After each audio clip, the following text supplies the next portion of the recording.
What's up, guys? Connor from Rock Pokemon here, coming at you with another Market Monday. Today I wanted to talk about what I think is the biggest risk in the Pokemon hobby today, and that is the slab market or the graded card market. So, graded cards. Let's talk about PSA. So in 2020, PSA saw about 1 million cards, Pokemon cards, sent into them to be graded. Now we have to assume most likely a lot of that was backloaded, meaning in the back half of the year, kind of from Logan Paul up into the fall and winter hype. After that, we saw, according to PSA, we saw just in Q1 of 2021, 1 million Pokemon cards submitted to PSA, which then caused them to, among that and the sports cards flood, shut down as of about March 30th of this year. So if we look at the complete through dates, as PSA uses now for value, for example, we're somewhere in that early part of October as of now, which is the end of July 2021. So they've completed grading cards through kind of early October submissions. That means, by my estimate, we could, conservatively have 1.5 million Pokemon cards still to be graded and subsequently come out into the market, whether it's collectors or sellers or, the mix of both, who knows? But we know that those will be put in cases and out there for the hobby at large to consume. Guys, 1.5 million to upwards of 2 million cards, Pokemon cards. It's crazy. Now, we don't know what that makes, the constituents of that, right? We don't know if that's mostly modern. We don't know if it's mostly vintage. We don't know if it's mostly base set unlimited that came out of shoe boxes. We don't know how many cards got sent to CGC and BGS. Those are total wild cards. How many are still sitting there for grading. But we do know that the population since PSA closed down and started catching up on grading have already moved pretty significantly. I'm going to do more of a formal, longer term review of population movements. I kind of pull a select few of them monthly, and I'm going to do that for you guys probably next month. But we saw, since PSA closed in March, base set unlimited Charizards, right? So base set holographic unlimited Charizards, the population's gone from 20,000 to 25,000 since March, just during that catch-up period. This Charizard I just pulled out of an Evolutions pack yesterday, the Mega Charizard EX, number 101 out of 108. That's gone from about 4,800 to 6,000 in that time period, right? So 25% increases for both of those singular Charizard populations. And we still have over 1 million Pokemon cards sitting at PSA, not to mention the other grading companies. A big part of me thinks, hey, a lot of that is either modern or vintage that was sent in by, fairly uneducated, hype-driven collectors, or not even collectors, just people who had Pokemon, right? So maybe a lot of that is kind of in that 7 and below range on, potential quality, right? It's been sitting in a shoebox bouncing around for 20 years and you just YOLO'd it into PSA.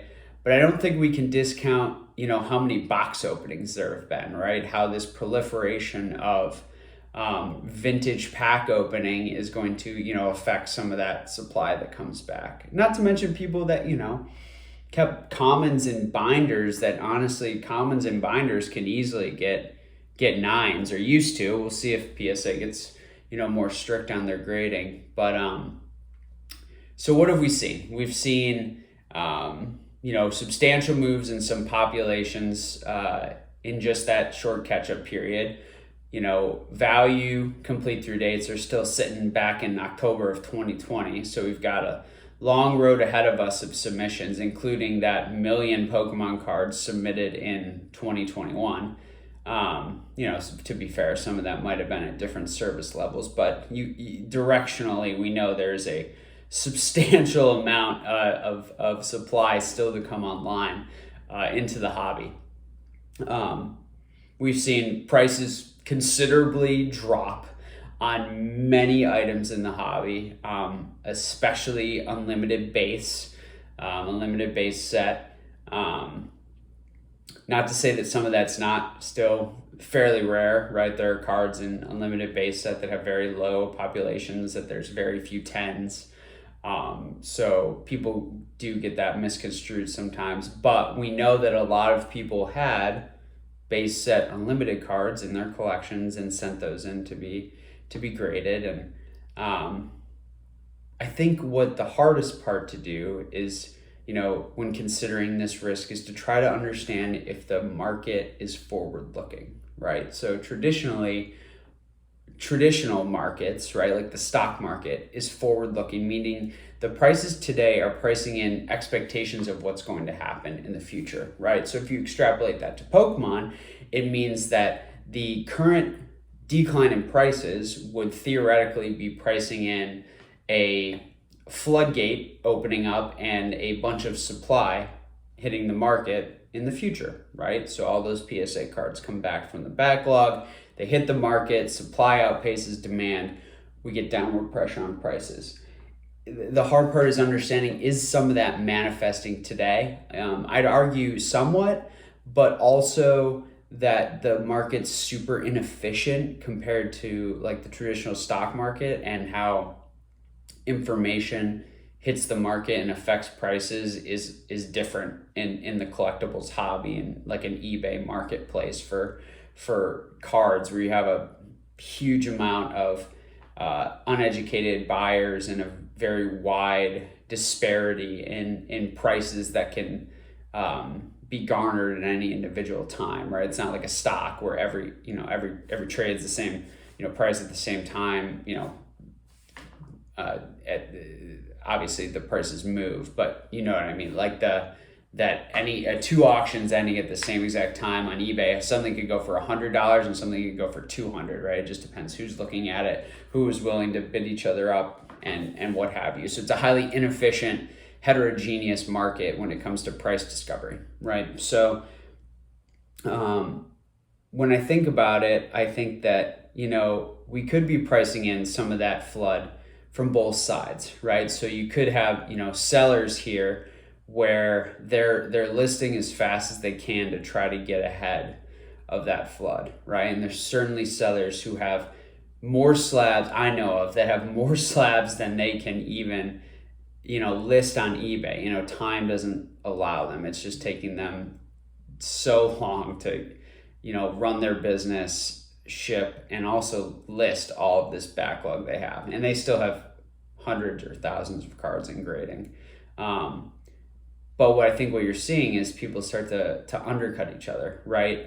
And also sellers fire sailing because they were unable to budget for the timeline, right? So for example, people probably didn't even think, January, February submissions to CGC, for example, were going to take 6+ months for them to turn around. They thought it was going to be 2 months, maybe 3 months, whatever the actual quoted, the 90-day turnaround that was quoted then, or what have you, ended up being 6 months, right? Because just the massive floodgates. People wouldn't have thought it would take them over a year to get back cards from PSA. So it's really hard to budget your liquidity, not knowing when the expense for your grading is going to hit your bank account, right? So some of those sellers probably need to cover those grading fees right now, and subsequently they are going to undercut the market, throw common stuff just out there at fairly low prices because they need to hit that sale, get that money in so they can cover those costs and deleverage themselves, right? Maybe they had to put it on a credit card. Maybe they had to drain some savings they need to recoup.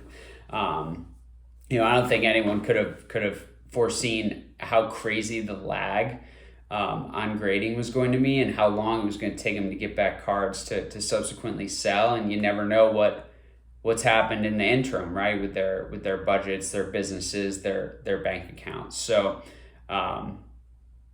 that weakness from sellers, right, and the willingness to to keep undercutting each other and put downward pressure on prices, that also affects the buyer, right? Because the buyer is going to have, kind of price anchoring in some of those lower prices, right? They're seeing some auctions go super low, seeing some buy it nows get nabbed up at low prices, and they're unwilling to necessarily pay, higher prices that, maybe 3 to 6 months ago they would have paid without even thinking, right? But now that things have retraced and sellers are, pushing hard to get sales completed and garner some revenue, it might be a lot easier for buyers to stick with lower prices and hold their own. So you kind of get it from both sides, right? But then the question becomes, are buyers still catching a falling knife, right? I mean, we're still amid, a lot of cards continuing to decline in price. There's many that have stabilized. There's a lot that have recovered. There's many that, not many, but some in the more rare kind of, not necessarily trophy cards, because some of those have declined too. But there are some rare cards that have held their own and done okay. But we've still seen, broad-based retraces, right? So the thinking I have is that, are they catching a falling knife, and where's that floor, right? Is there truly a floor in around like grading prices for these cards, right? So if it costs you $50 to grade a card, are we going to see, PSA 10s not fall below 50, or does it not matter because a common card's a common card, and if there's 5,000 PSA 10s of a unlimited dugong, are there that many people that want that unlimited PSA 10 dugong? I don't know. I'm not sure that $50 price might hold. Maybe some of the hollows will be a different story, what have you, more sought after cards, your Pikachus, your starters. But even then, the amount of, starters that people have just, unloaded, the amount of Black Star promos, the common ones, right, that people have unloaded onto PSA, it's gonna be tough to say if people are catching a falling knife on a lot of those or not. And then not just to say the backlog, right? But are people who bought at the hype going to be able at the height of the hype, right? Who have already seen 30, 40, 50% retraces in cards they bought, right? Which might be $100 card going to 50, right? But could be a $10,000 card going to 5,000, or a $100,000 card getting cut to 25, right?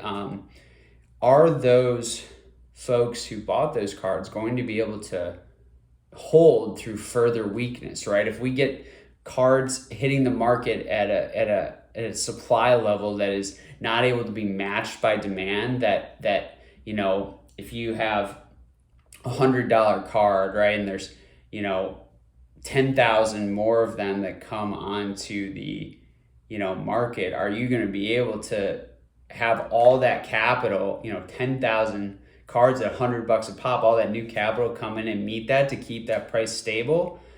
It's going to be tough if something's really common and not super demanded. It's going to be really, really tough. So if people continue to see their cards decline in value, if they're watching this, right, if they have that short-term mindset, are they going to be able to hold, or are they going to sell into that weakness as well? And are we just going to get even more supply onto the market, right? And, people don't think about how these economic and market, traditional market events have affected Pokemon, right? You have, people talk about stimulus. Yep, stimulus checks were one thing, right, that allowed people to, buy into the market when they otherwise would have been paying bills or buying, travel and leisure, going to the movies, going to a ball game, hanging out with their friends at the bar, right? Instead, they were sitting at home on their computer last winter and they were buying, maybe Pokemon cards, right? So that's, not to mention, how correlated cryptocurrency and some of the collectibles markets, sports and Pokemon and what have you became, right? And where these altcoins went to the moon and people were making tons of money basically out of nowhere, and they could rotate that capital into Pokemon if they wanted. But what now, right? Can those people withstand further declines in their cards that they bought at the hype? If $100 card's gone to 75 and it continues dropping to 50, and they've got, student loans that they're going to have to start paying again, the rent moratoriums will be up, the extra benefits on, unemployment are going away, or just that the average person who's not leaning on any of those things or has any of those issues, but they want to travel, they want to go to the bars with their friends again, they want to go to a baseball game, they, as the world opens up more, people might say, maybe I don't like that card as much as I thought I did. I'd rather, go spend that $100 on, a nice meal out with my girlfriend or whatever, right? So are these folks who bought into hype true collectors, true lovers of the hobby? Or even if they are the alternatives going to be better to them, right?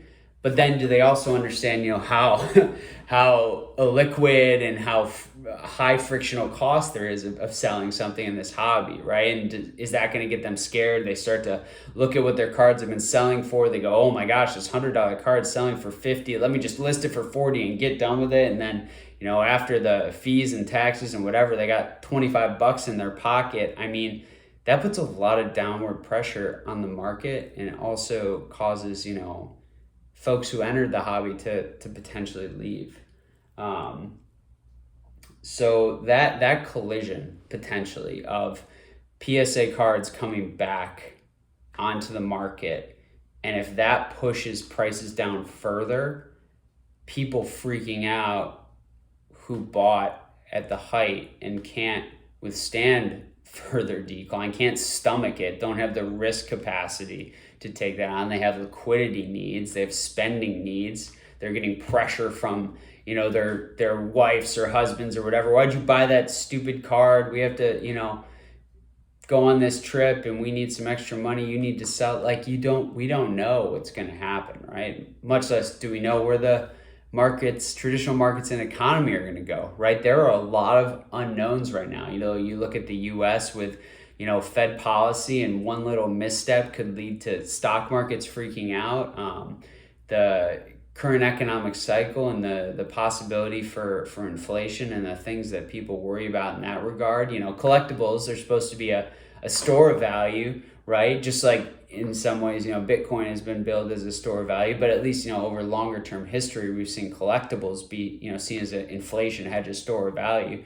But in acute periods where people need liquidity, if there's an economic crisis, let's say the Delta variant, comes and becomes a bigger issue, who knows what could happen? There are a lot of unknowns that could put pressure on this hobby. And I think the biggest risk we have in that is the very, common graded card market. Yes, some of your hollows, some of your PSA 10s, things that have condition or absolute rarity or both, might, withstand some of that better, but I don't think anything in the hobby is immune to further decline. And I know I might come across as negative to you guys for someone who, as you can see, my new setup, I put a desk on the other side of my office so you guys can actually see that I do collect Pokemon and don't just give you warnings about the market while not owning anything. I have a lot of skin in this game. I've owned a lot of these things. I love this hobby. I love Pokemon. But I want to help, for myself included, help everyone understand the risks.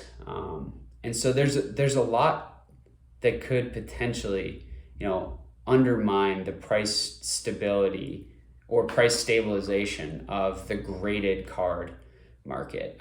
I would not be surprised if we continue to see weakness in a lot of this stuff. Yes, there's pockets that have stabilized. There's pockets that look more attractive. I mean, we've seen, Japanese do okay.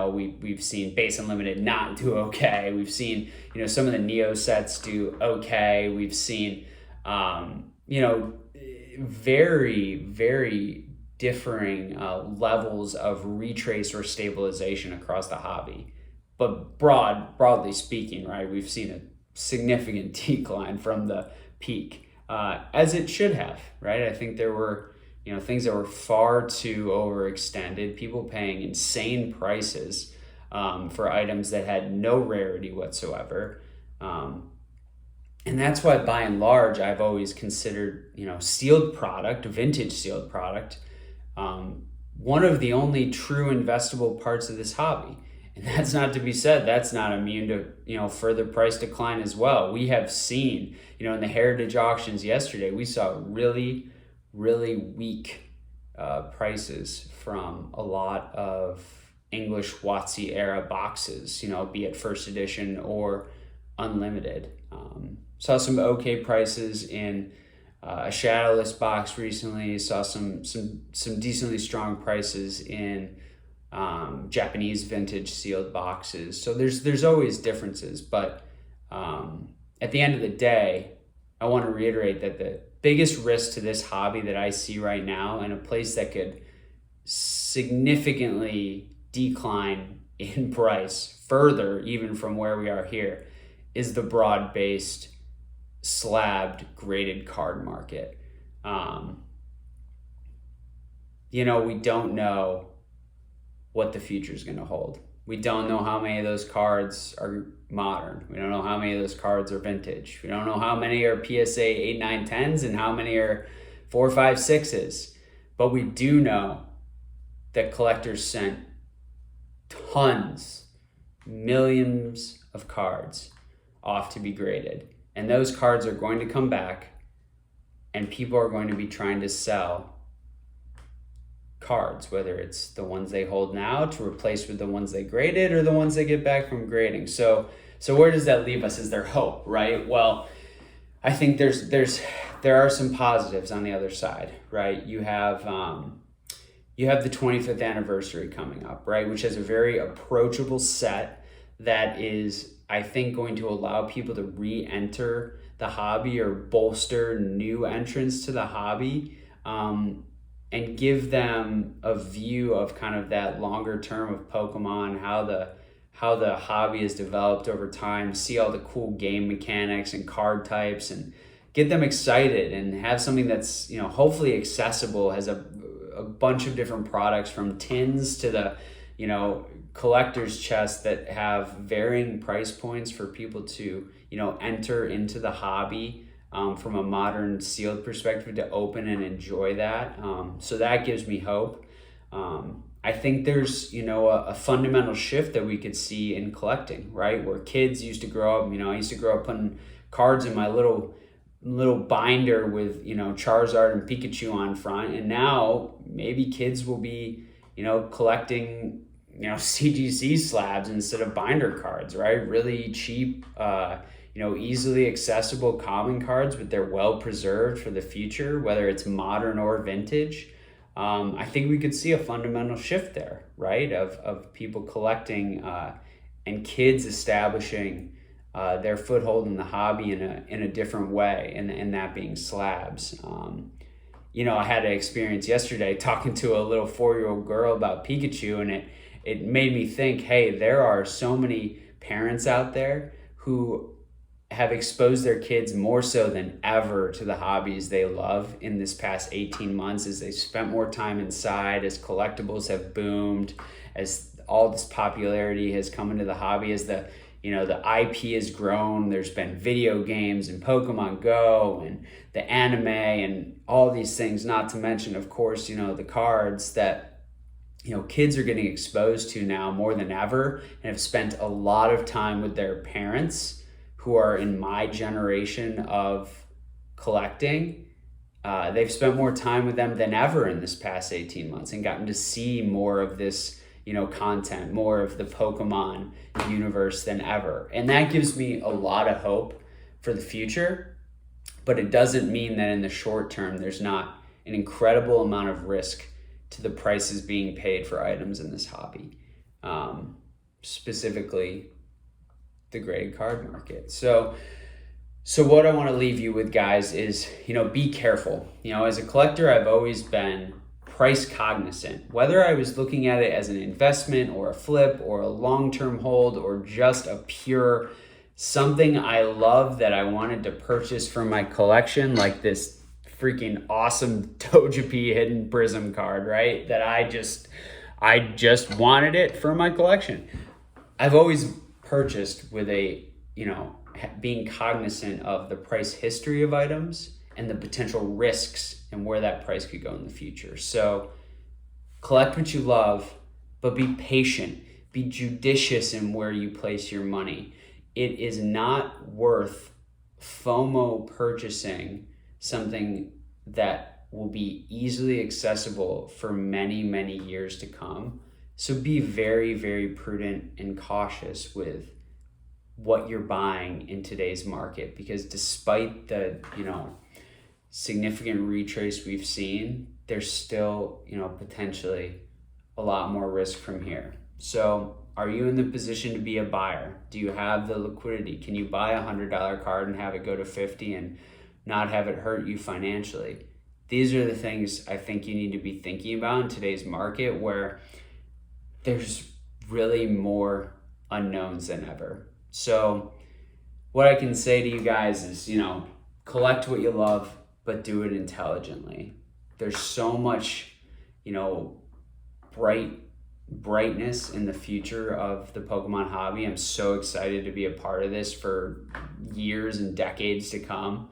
But right now, as buyers of, this fine cardboard in graded plastic cases, we need to be judicious. We need to be cognizant of all the risks. We need to be aware of the supply-demand mechanics that are going to affect prices. So just be careful out there.